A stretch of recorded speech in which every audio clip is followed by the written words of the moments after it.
Assalamualaikum warahmatullahi wabarakatuh. Apa kabarnya hari ini? Semoga selalu baik-baik saja ya. Pada pertemuan kali ini kita akan membahas materi tentang Khalifah Ali bin Abi Thalib. Beliau adalah Khulafaur Rasyidin yang keempat.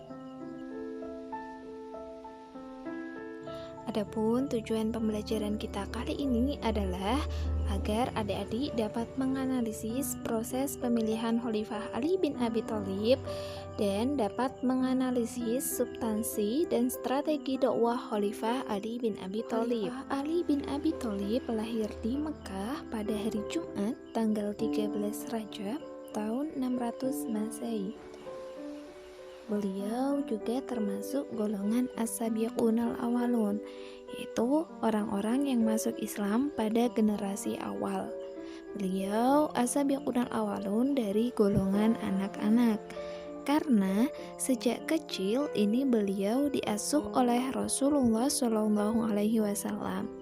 Nah, oleh karena itu beliau terdidik dalam kesempurnaan akhlak dan sifat-sifat terpuji. Nah, karena ini juga akhirnya para sahabat memberi gelar Khalifah Ali bin Abi Thalib dengan sebutan Babul Ilmi, yang artinya pintunya ilmu. Nah, karena itu juga para sahabat banyak yang berkonsultasi kepada Ali bin Abi Thalib karena beliau ini memiliki keilmuan yang begitu tinggi. Pada periode dakwah awal Rasulullah SAW, di mana saat itu beliau dan para umatnya mendapatkan kecaman atau mendapatkan ancaman dari kaum kafir Quraisy di Mekah, sehingga turun perintah untuk melakukan hijrah ke Yasrib. Dan kabar ini pun terdengar oleh penguasa atau pembesar kafir Quraisy, sehingga para kafir Quraisy ini melakukan rencana penyerangan kepada Rasulullah dengan mengepung rumah Rasulullah sebelum beliau berangkat. Tapi waktu itu Khalifah Ali bin Abi Thalib secara sukarela mempertaruhkan jiwanya, mempertaruhkan nyawanya untuk menggantikan Rasulullah SAW tidur di pembaringannya. Kesetiaan Khalifah Ali bin Abi Thalib kepada Rasulullah tidak bisa diragukan lagi, sehingga dalam sebagian besar perang yang terjadi pada masa Rasulullah SAW, Khalifah Ali bin Abi Thalib ini selalu bertugas membawa panji-panji perang. Keberanian, kepahlawanan, dan kepiawaiannya tidak tertandingi, sehingga beliau ini diberi julukan Asadullah, yaitu singanya Allah. Sepeninggal Rasulullah SAW, Ali ini menjadi tempat para sahabat untuk meminta pendapat. Meskipun beliau ini tegas dan keras dalam setiap pertempuran, tetapi beliau ini memiliki sifat penyayang yang luar biasa. Adapun proses pengangkatan Ali bin Abi Thalib menjadi khalifah bermula dari tragedi pengepungan Khalifah Utsman bin Affan yang dilakukan oleh para pemberontak yang mengakibatkan Khalifah Utsman bin Affan ini terbunuh. Sehingga pasca peristiwa tersebut, para sahabat berkumpul dan mengutarakan pendapat kepada Ali bin Abi Thalib. Mereka berkata bahwa Utsman telah tiada dan umat membutuhkan pemimpin. Sampai saat ini tidak ada seorang pun yang pantas menjadi seorang pemimpin umat Islam selain engkau. Dan tak ada juga seorang pun yang lebih senior dalam Islam dan lebih dekat dari Rasulullah SAW selain engkau. Begitu. Pada mulanya Khalifah Ali bin Abi Thalib ini menolak penunjukan tersebut, dan beliau belum mengambil tindakan apapun.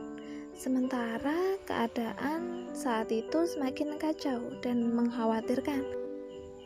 Para sahabat ini terus mendesak Ali bin Abi Thalib untuk bersedia dibaiat menjadi khalifah dan mengingatkan kepada beliau bahwa keadaan bisa menjadi lebih buruk apabila beliau tidak bersedia menjadi khalifah. Akhirnya Khalifah Ali bin Abi Thalib bersedia dibaiat menjadi khalifah pada tanggal 24 Juni tahun 656 Masehi di Masjid Nabawi. Pada proses pembaiatan itu, Ali bin Abi Thalib berpidato dan berpesan kepada kaum muslimin. Allah Subhanahu wa taala telah menurunkan Al-Qur'an sebagai petunjuk untuk membedakan yang baik dan yang buruk. Karena itu, lakukanlah kebaikan dan tinggalkanlah keburukan.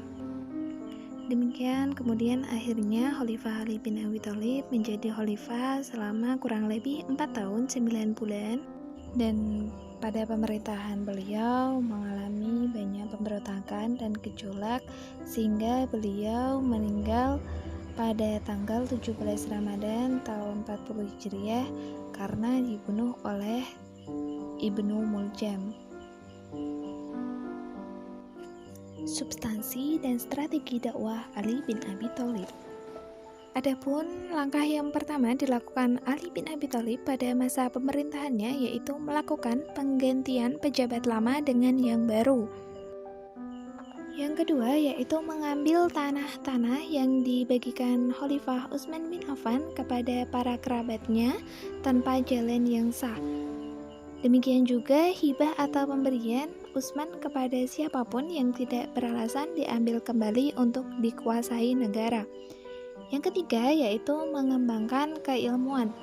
Pada masa pemerintahan Ali bin Abi Thalib, penulisan huruf hijaiyah belum dilengkapi dengan tanda baca seperti kasrah, fathah, dhammah, dan syahadah. Hal itu menyebabkan kebanyakan kesalahan bacaan teks Al-Quran dan hadis di daerah-daerah yang jauh dari Jazirah Arab. Nah, untuk menghindari kesalahan fatal dalam bacaan Al-Quran dan hadis, Khalifah Ali bin Abi Thalib memerintahkan Abu Aswad ad-Du'ali untuk mengembangkan pokok-pokok ilmu nahwu, yaitu ilmu yang mempelajari tata bahasa Arab. Demikian materi yang kita pelajari hari ini, semoga bermanfaat dan mendapatkan berkah dari Allah Subhanahu wa taala. Sekian dari saya. Assalamualaikum warahmatullahi wabarakatuh.